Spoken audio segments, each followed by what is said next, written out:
नमस्कार दोस्तों, हम लेकर आ चुके हैं आप लोगों के लिए 20 मिनट में सुबह की 50 ताज़ा और बड़ी खबरें हैं। बताएंगे दोस्तों आखिरकार कैसे जो है यहाँ पर बीजेपी के ऊपर जमकर गरजते हुए नजर आए। जो है दोस्तों असदुद्दीन ओवैसी ओवैसी बोले जब भी अगर हमें किसी की हेल्प करना होगी तो हम दोस्तों बीजेपी की नहीं करेंगे, बीजेपी की जगह आरजेडी के पक्ष में नजर आए ओवैसी। आखिरकार क्यों दोस्तों प्रधानमंत्री नरेंद्र मोदी के ऊपर भड़क गए राहुल गांधी, बता दिया जो है यहाँ पर दोस्तों सत्ता का भूखा।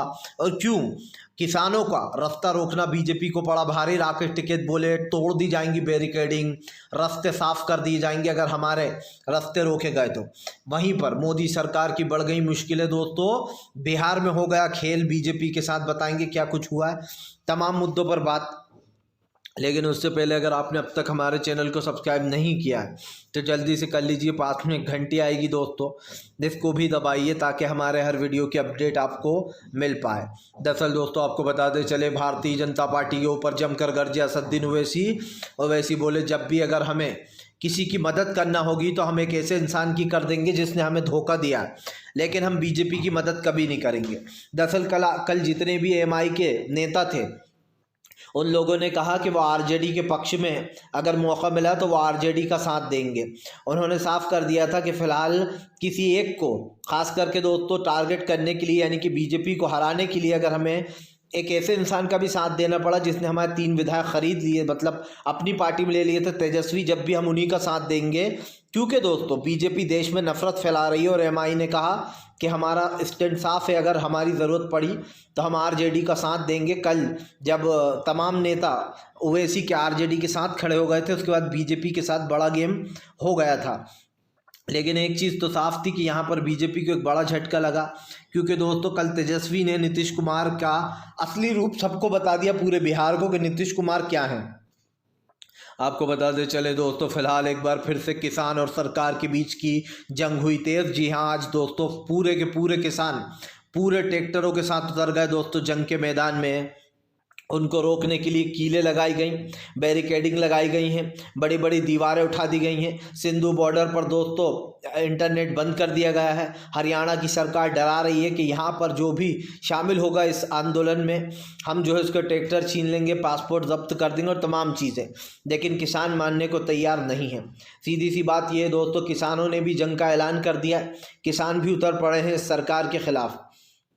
सरकार पूरी तरीके से इस किसान को रोक रही है दोस्तों, क्योंकि ये सरकार नहीं चाहती कि देश का किसान दोस्तों अपने हक की लड़ाई लड़े। जो हमें दिखाई दे रहा है दोस्तों, जो आपको दिखाई दे रहा है वो सच है कि ये मोदी सरकार दोस्तों देश के किसान को पूरी तरीके से दबाना चाहती है, डराना चाहती है। लेकिन दोस्तों देश का किसान नहीं डरेगा। सीधी सी बात यह है दोस्तों, किसानों ने अपना हल्ला बोल दिया है। अब इस सरकार की मुश्किलें इसलिए भी बढ़ गई हैं दोस्तों, क्योंकि एक तरीके से अगर देखा जाए तो सरकार की जो नाकामियां हैं वो हमें दिखाई दे रही हैं।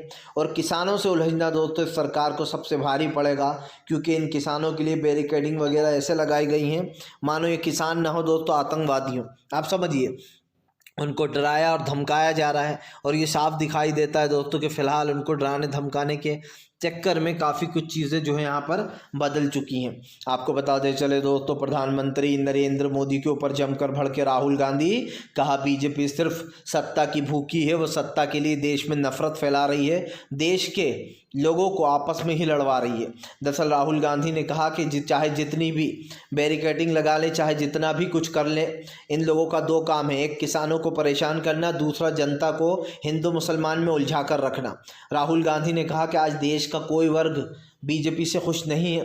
किसानों को उनका मूल्यतम हक नहीं मिल रहा है दोस्तों, एमएसपी, ना ही उनको उनका हक दिया जा रहा है। राहुल गांधी ने कहा कि इस देश का किसानों के हम साथ खड़े हैं।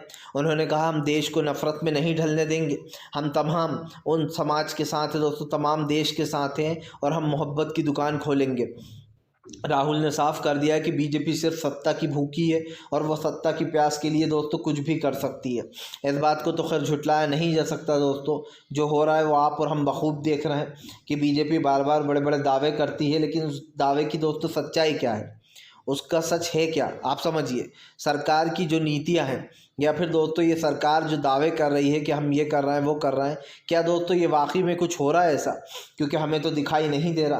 प्रधानमंत्री से लेकर बीजेपी के नेताओं तक में दोस्तों झूठ की वो दिखाई देती है दोस्तों झलक। और ये झूठ आपके और हमारे सामने, ऐसा नहीं है कि ये झूठ दोस्तों हमें दिखाई नहीं दे रहा है। इस झूठ की जो असलियत है दोस्तों वो साफ साफ दिखाई दे रही है।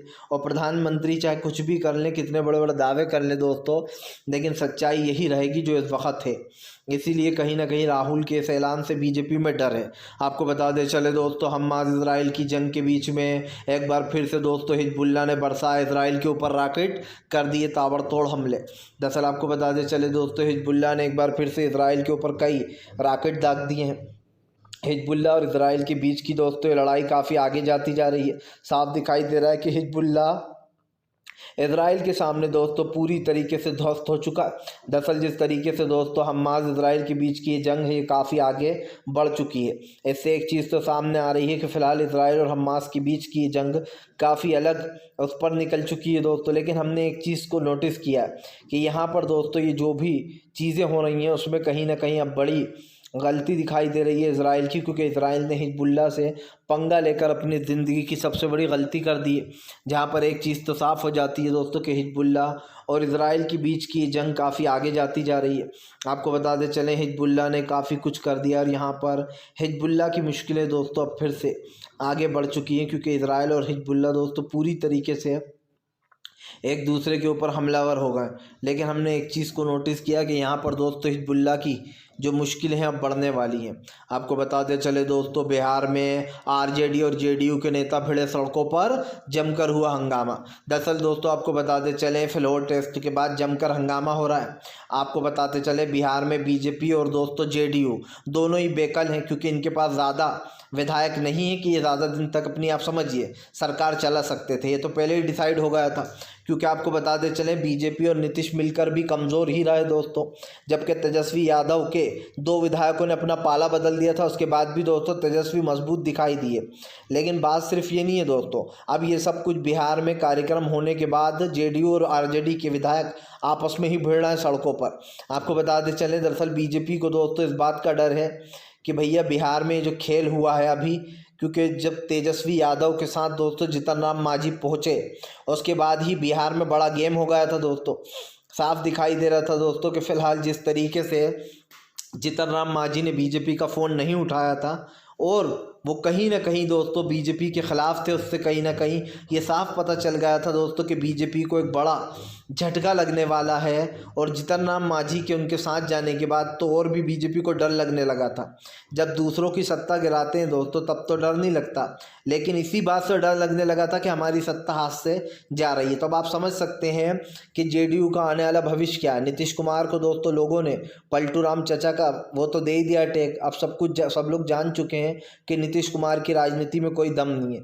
आप देखना आगे तो पूरी ख़त्म हो जाएगी। नीतीश बीजेपी के साथ आकर उसने सबसे बड़ी गलती की थी, क्योंकि उसकी सबसे बड़ी गलती उसके लिए दोस्तों नासूर बन गई। आपको बताते चले दोस्तों, फिलहाल भारतीय जनता पार्टी के ऊपर जमकर गरजते हुए नजर आए जो है दोस्तों जो है संजय रावत ने शरद पवार की पार्टी का नाम बदले जाने पर बीजेपी पर निकाली भड़ास। दरअसल आपको बताते चले दोस्तों, संजय रावत ने बीजेपी के ऊपर भड़ास निकाली। संजय रावत का कहना है कि बीजेपी तमाम लोगों को तोड़ने का काम करती है और उसकी बस एक ही विचारधारा है, किसी भी तरीके से लोगों को तोड़ लो।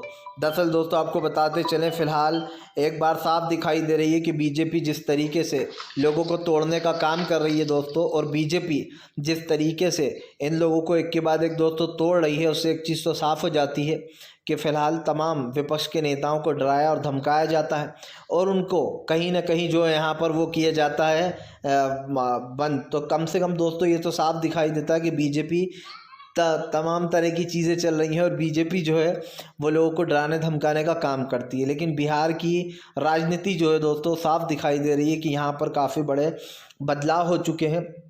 और ऐसे में दोस्तों अब संजय रावत ने बिहार के साथ साथ बीजेपी को एनसीपी का नाम बदलने पर भी घेरा। संजय रावत ने कहा कि बीजेपी ने हमारी पार्टी का जैसे नाम चुरा लिया, वैसे ही चुनाव आयोग ने शरद पवार जी की एनसीपी का नाम उठाकर अजीत पवार को दे दिया, जिसने दोस्तों आप समझिए अपनी उनकी पार्टी को धोखा दिया था। आपको बता दे चले दोस्तों, फिलहाल ईस्ट हो या वेस्ट हर जगह दोस्तों राहुल गांधी का जलवा। दरअसल दोस्तों राहुल गांधी की भारत जोड़ो यात्रा बीजेपी के लिए मुसीबत बन गई है। जिस तरीके से राहुल गांधी को दोस्तों दोस्तों प्यार और सम्मान मिल रहा है, उसको देखकर बीजेपी परेशान हो चुकी है। आपको बताते चले दोस्तों, फिलहाल भारतीय जनता पार्टी इस वक्त काफ़ी परेशानी में है। साफ दिखाई दे रहा है दोस्तों कि फ़िलहाल बीजेपी को एक बड़ी टेंशन हो गई। दरअसल दोस्तों सब जानते हैं कि फ़िलहाल राहुल गांधी की भारत जोड़ो न्याय यात्रा देश को न्याय दिलाने निकली। ऐसे में इस पर लोकसभा का एक गहरा असर भी पड़ेगा।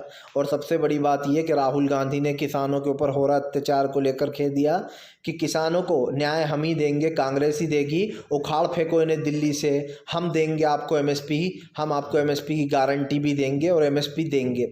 राहुल गांधी ने वादा किया है कि वो जैसे ही सत्ता में आएंगे किसानों को उनकी असली एमएसपी देंगे दोस्तों। और यही नहीं दोस्तों, कांग्रेस की एक खूबी थी, जब भी वो कोई कानून लाती थी तो वो उन तमाम लोगों को बुला लेती थी जो लोग उस कानून से जुड़े हुए हैं और बैठकर उनसे बात करती थी, तब कहीं वो कानून लागू करती थी। लेकिन ये सरकार क्या करती है दोस्तों कि अपने मन मुताबिक कानून ले आती है और उसको लागू करने की कोशिश भी करती है। क्या दोस्तों ये कहना गलत नहीं होगा कि फ़िलहाल कानून लागू करने के लिए जिस तरीके की चीज़ें हो रही हैं उससे एक चीज़ तो साफ दिखाई देती है कि फ़िलहाल ये सरकार दोस्तों किसी भी तरीके से जो यहाँ पर मानने वाली नहीं है, क्योंकि इस सरकार को काफ़ी कुछ जो यहाँ पर देखने को हमें मिल रहा है और ऐसे में दोस्तों सरकार की नीतियाँ साफ़ हो चुकी हैं। आपको बताते चले दोस्तों, फ़िलहाल बीजेपी की बढ़ गई मुश्किलें। प्रधानमंत्री नरेंद्र मोदी के ऊपर जमकर भड़के असदुद्दीन ओवैसी ने बीजेपी को लपेटा। दरअसल आपको बताते चले, ओवैसी का कहना है कि बीजेपी देश में नफरत फैलाने का काम कर रही है। उन्होंने कहा कि फ़िलहाल बीजेपी के नेता और बीजेपी खुद भी वो सुप्रीम कोर्ट को भी नहीं मानते। उन्होंने कहा कि बीजेपी अपने मन से बुलडोज़र चलाते हैं और लोगों के घरों पर या फिर मस्जिद और मदरसों को गिरा दिया जाता है। ओवैसी ने कहा हल्द्वानी में जो हमला हुआ है, जो घटना हुई है, उसकी बीजेपी जिम्मेदार है। असदुद्दीन ओवैसी ने कहा कि जब ये केस सुप्रीम कोर्ट में था तो बीजेपी के नेताओं को, आप समझिए दोस्तों, किसने जाकर ये बोला कि भैया जाओ और वहाँ पर ये सब कुछ कर दो। सबसे बड़ी बात ये है दोस्तों कि आज जो तोड़फोड़ की गई है वहाँ पर, क्या आप लोग इसको दोस्तों टॉलरेट करेंगे? क्योंकि मुझे तो दिखाई नहीं दे रहा दोस्तों कि फ़िलहाल जो ये सब कुछ हुआ है इसको माफ़ करना चाहिए। आप भी अच्छे से जानते हैं कि हल्द्वानी में जो हमला हुई है उसकी सबसे बड़ी जिम्मेदार सरकार है दोस्तों। जब सुप्रीम कोर्ट में एक मामला निलंबित है और उस पर सुनवाई चल रही है तो आप कौन होते हो मस्जिद और मदरसे पर दोस्तों बुलडोज़र चलाने वाले? लेकिन बीजेपी की असलियत यही है दोस्तों। बीजेपी की जो असलियत है वो सबको दिखाई दे रही है और आप भी जानते हो कि बीजेपी ने पूरी मीडिया में ये बात छुपा दी। और मीडिया भी दोस्तों गोदी मीडिया, इसलिए उसने इस बात को ज़्यादातर तुल नहीं दिया कि बीजेपी ने जो है दोस्तों सुप्रीम कोर्ट के फैसला आने ना, अभी कोर्ट वहाँ पर था केस, उसके बावजूद भी बुलडोज़र चला दिया। तब आप समझ सकते हैं कि बीजेपी कोई कानून नहीं मानती है, सिर्फ बीजेपी चाहती है विपक्ष कानून माने और बीजेपी से कोई कुछ ना कहे। याद कीजिए जब किसानों की ऊपर सुप्रीम कोर्ट ने कमेटी बनाई तो बीजेपी वाले इतने अच्छे बन रहे थे, मोदी और सब लोग कह रहे थे कि सुप्रीम कोर्ट की बात मानना चाहिए। वाह भैया, मतलब सुप्रीम कोर्ट आप पे फैसला दे तो रातों रात केजरीवाल के लिए अध्यादेश कानून ले आओ और सुप्रीम कोर्ट का फैसला बदल दो। सुप्रीम कोर्ट की कोई बात मत मानो, आए दिन बुलडोज़र चलाओ। तो इससे साफ दिखाई देता है कि जब सुप्रीम कोर्ट का ही कंट्रोल नहीं है दोस्तों बीजेपी पर, तो वो आम जनता की क्या ही सुनेगी। ना सुप्रीम कोर्ट की सुनती है बीजेपी, ना हाई कोर्ट की सुनती है। कुल मिला के बात ये है दोस्तों कि जिसकी लाठी उसी की भैंस।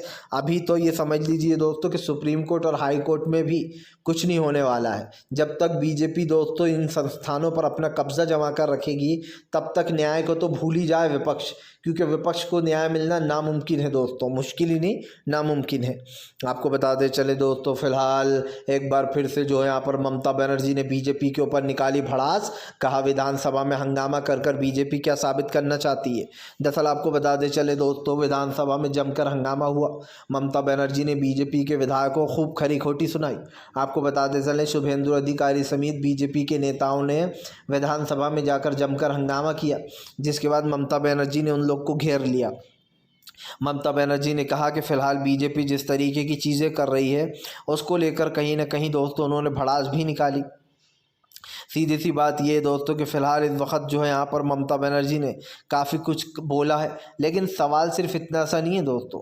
सवाल ये है कि ममता बनर्जी ने जिस बात पर चीज़ बोली थी उसको लेकर कहीं ना कहीं बीजेपी काफ़ी ज़्यादा चिंता में है। ममता बनर्जी ने कहा कि बीजेपी के नेता हंगामा मचाते हैं, ऐसा लगता है बीजेपी अपने ऑफिस में बैठी हुई है, संसद को हंगामा बना डाला। और आप समझिए दोस्तों, खुद के नेता पश्चिम बंगाल की विधानसभा में जमकर हंगामा करते हैं। लेकिन जब यही काम दोस्तों बीजेपी के खिलाफ लोकसभा में होता है दोस्तों या राज्यसभा में होता है यहाँ की, तो आप समझिए बीजेपी कहती है कि विपक्ष सदन नहीं चलने दे रहा है। मतलब खुद के नेता जाकर मुख्यमंत्री के खिलाफ प्रदर्शन करे तो ठीक है, लेकिन जब विपक्ष करता है दोस्तों तो बीजेपी कहती है कि ये लोग हंगामा कर रहा है।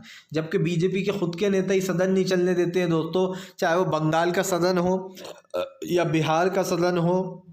जब ये लोग विपक्ष में रहते हैं, जब जाहिर सी बात है जब सत्ता में रहते हैं तब तो दोस्तों खुद विपक्ष को जो है पुलिस के अंदर करवा देते हैं, या फिर जो यहाँ पर अंदर सदन में ही पुलिस बुला लेते हैं। वो बाकायदा महिलाओं तक को घसीटती है। ये वीडियो आया भी था बिहार से सामने।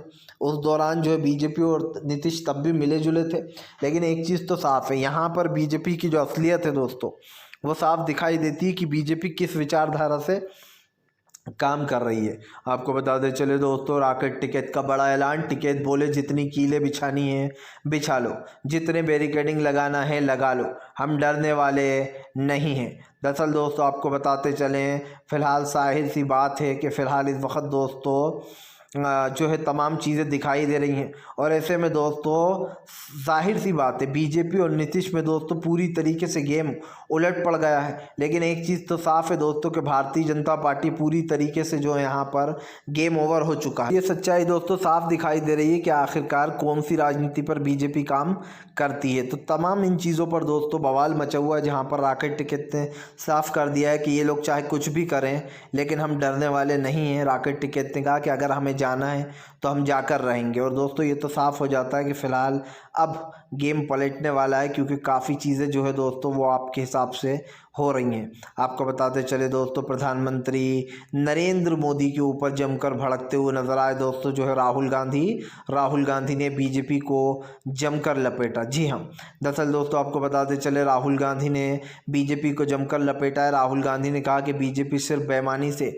चुनाव जीतना जानती है। वो चाहती है कि फ़िलहाल तमाम जगहों पर दोस्तों जो है बेईमानी हो और बेईमानी से बीजेपी बार बार सत्ता में आए। लेकिन एक चीज़ साफ़ है दोस्तों कि जो लोग सत्ता के दावे करते हैं उन्हें सत्ता से बाहर जाना ही है, क्योंकि ये चीज़ ज़्यादा दिन तक चलने वाली नहीं है। और एक चीज़ साफ़ हो जाता है दोस्तों कि फ़िलहाल तमाम मुद्दों पर बीजेपी फेल हो चुकी है।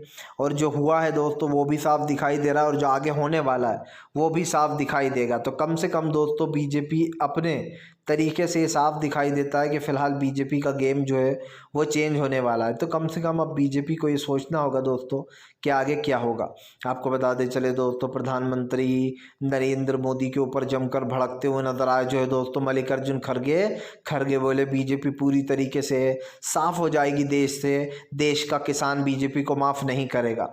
दरअसल दोस्तों खड़गे ने साफ कर दिया है कि फ़िलहाल बीजेपी आने वाले समय में पूरी तरीके से साफ होने वाली है। दरअसल दोस्तों तमाम जितने भी किसान हैं वो सड़कों पर आए हैं, और किसानों ने दोस्तों एक चीज़ साफ दिखाई दी है कि फ़िलहाल किसान जो है दोस्तों देश का वो काफ़ी कुछ जो है यहाँ पर कर रहा है। लेकिन एक चीज़ साफ हो जाती है दोस्तों, देश का किसान जो है वो कहीं ना कहीं जो है यहाँ पर जनता के साथ है, और जनता जो हो रहा है दोस्तों उसमें कहीं ना कहीं पूरी तरीके से देश के साथ होगी। मुझे लगता है बीजेपी के ख़िलाफ़ वोट डालेंगे, और कहीं ना कहीं दोस्तों अब बीजेपी का गेम ओवर हो चुका है, और अब बीजेपी को दोस्तों एक बड़ा झटका लगता हुआ नज़र आया है। तो दोस्तों ये तो साफ़ है कि भारतीय जनता पार्टी पूरी तरीके से फेल हो चुकी है, और ये साफ़ हो चुका है कि अब बीजेपी का गेम दोस्तों ओवर। आपको बताते चले दोस्तों, फ़िलहाल प्रधानमंत्री नरेंद्र मोदी को लगा बड़ा झटका। दरअसल दोस्तों आपको बताते चलें, बिहार के बाद से ही बीजेपी में सेंधमारी शुरू हो गई है। कई दोस्तों विधायक जो हैं वो अब टूटेंगे। दरअसल आपको बताते चलें, जयंत चौधरी के बीजेपी में आने के बाद अब बिहार के बाद जयंत चौधरी की पार्टी में सेंध लग गई है। कई विधायक जो है दोस्तों पाला बदलने वाले हैं। साफ दिखाई दे रहा है दोस्तों कि फ़िलहाल कई विधायक पाला बदल कर बड़ा गेम करेंगे दोस्तों, और इस गेम में एक चीज़ तो साफ़ हो जाएगी कि फ़िलहाल अब कहीं पर भी कई चीज़ें सामने निकल कर आने वाली हैं। यानी कि दोस्तों अब बिहार में कुछ ऐसा, बिहार के बाद खास करके उनके साथ जयंत के कुछ ऐसा हुआ है दोस्तों जिसमें जयंत चौधरी का गेम ओवर हो चुका है। फ़िलहाल दोस्तों हम तो यही कहेंगे कि आप ज़्यादा से ज़्यादा जो है यहाँ पर इस वीडियो को दोस्तों शेयर कीजिए, और जो है हमें